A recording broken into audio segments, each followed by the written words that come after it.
Welcome to Apple Heaven. Salt Spring Island here grows about 350 varieties of apples organically, and we celebrate that once a year at the Salt Spring Apple Festival. We have Fulford Hall in our background, which is command center, and then people are heading out today to over 18 farms to really connect with their own apple and the apples that we grow. It's Apple Heaven here. Come and have a look.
To the 14th annual Salt Spring Apple Festival. We did miss a year last year due to caterpillars, but we're back again, and we have a bit of a reduced crop, but we still are here with 217 apple varieties from Salt Spring Island. And we want you to go out after and connect with the farmers and the apples of Salt Spring. We have 18 different farms open to you. Just go out, and most important, have some fun. I want you adults to go over and get your face painted too. Pretend you're a kid for a day or so. Get your face painted.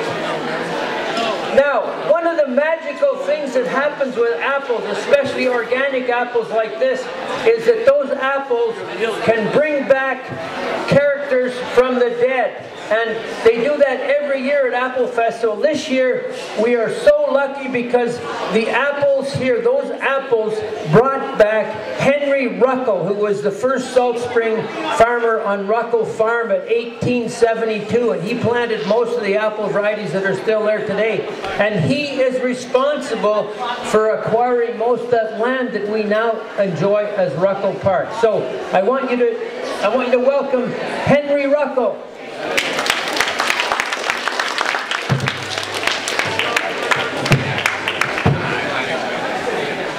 Good morning, ladies and gentlemen, and welcome to the 14th Salt Spring Island Apple Festival.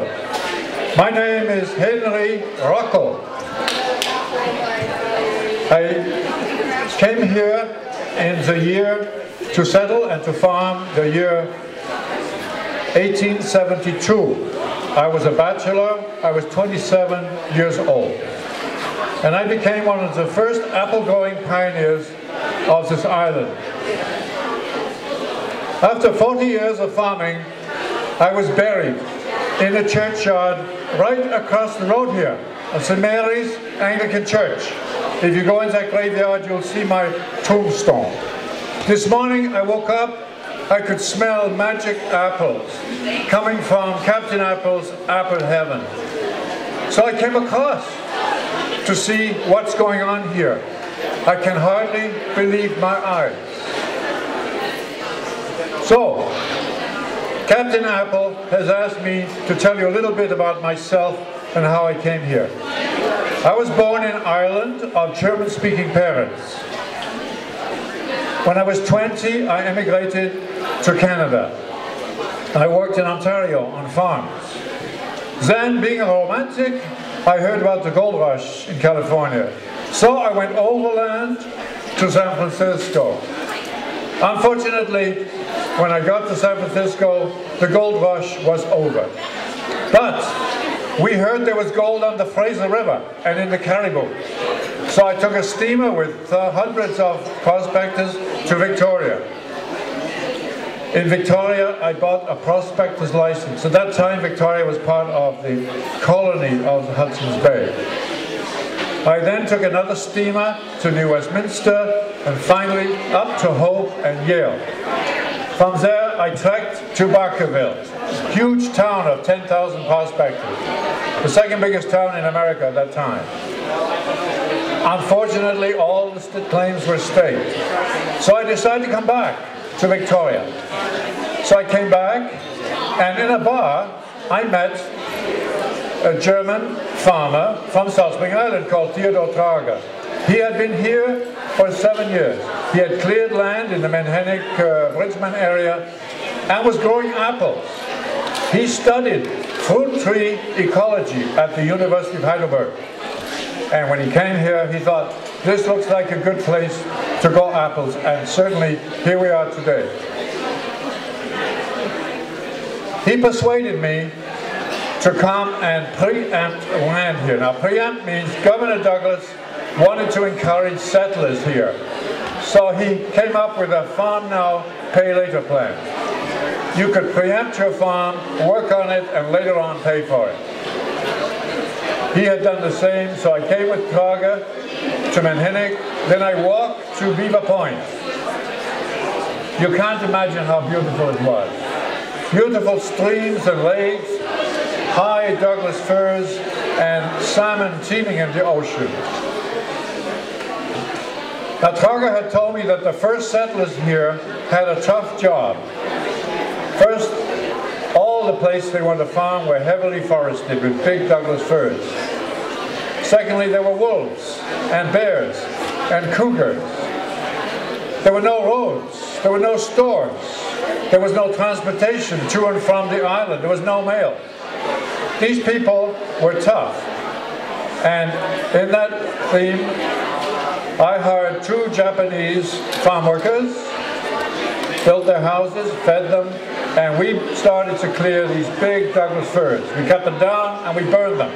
Lumber had no value in those days, except for building houses or cedar shakes for your roof. In 2 years' time, I had cleared 34 acres, and on the acres were 17 cattle and 20 pigs. Now you might say there's no roads, no trucks. How does the cattle get here? They were unloaded from a steamer off Beaver Point and they swam ashore. Now in 1977, I was still a bachelor. I decided I need a wife. So I rowed my boat, because in those days the apples had to go by rowboat, to Victoria, and there I met Ella Christensen, a Norwegian widow with a 7-year-old boy called Alfred. She said to me, I'm looking for a husband and a father for Alfred. I said, I'm looking for a farm wife. So we made a deal, and we got married. Later on, she gave me Daniel Henry, Agnes, and Ella, 3 beautiful children.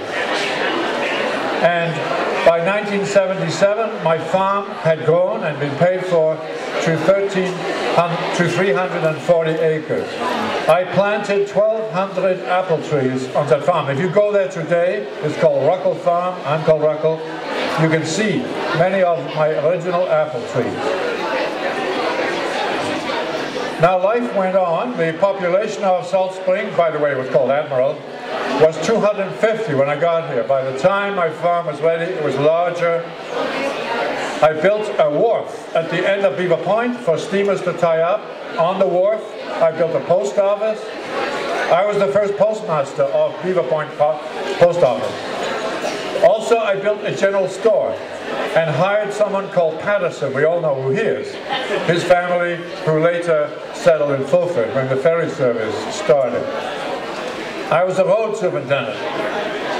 Theodore Trager and I had 10 children between us. So we needed a school. So Trager gave the land. We built a little schoolhouse right next to Beaver Point Hall. It still goes today. I became a school trustee, a road superintendent, and a justice of the peace. So I had a good time on Salt Spring. The bad news, in 1877, I was elected to the corporation, the Council of Salt Spring. In 1873, believe it or not, Salt Spring agreed to incorporate and pick councillors, and I was elected. There was lots of controversy. 7 years later, it was de-incorporated. More controversy. It's been said that Salt Spring Island is controversy surrounded by water. It's quite remarkable. So, Daniel Henry built a beautiful farmhouse. When you drive into Ruckle Park, you see this beautiful farm just before you get to my farm. And you can self-guide yourself through the farm, which is number 16, I think, on the tour. So, I died 100 years ago exactly. If you look at my tombstone over there, it says 1913. That was the day I died, and now 100 years later, thanks to the magic of apple fragrance, I'm back. Thank you for listening to me. Auf Wiedersehen.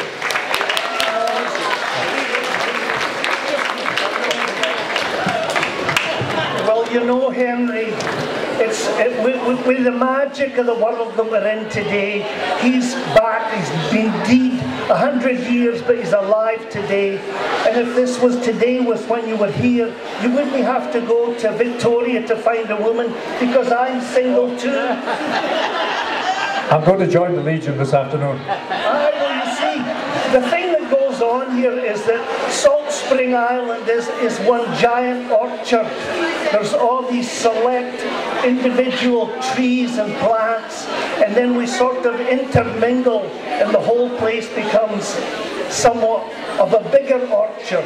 And if you don't think you're related to Henry Ruckle or any of the other plants in the garden here, we call that denial.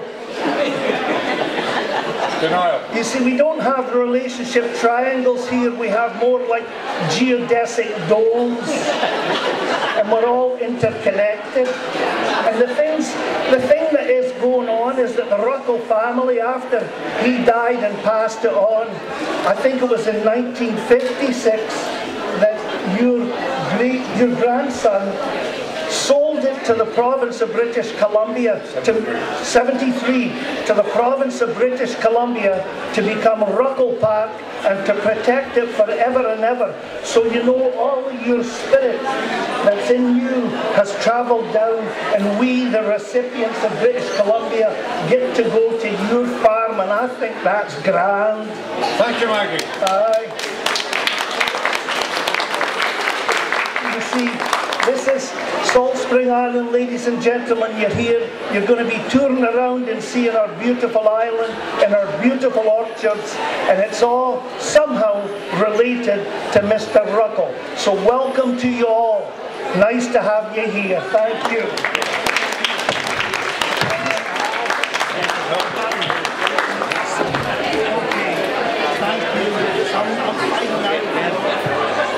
Okay, with that, it's time to go out and enjoy this island. Go out and explore the 18 farms on the festival. Thank you, Maggie, and thank you, Henry, for being here.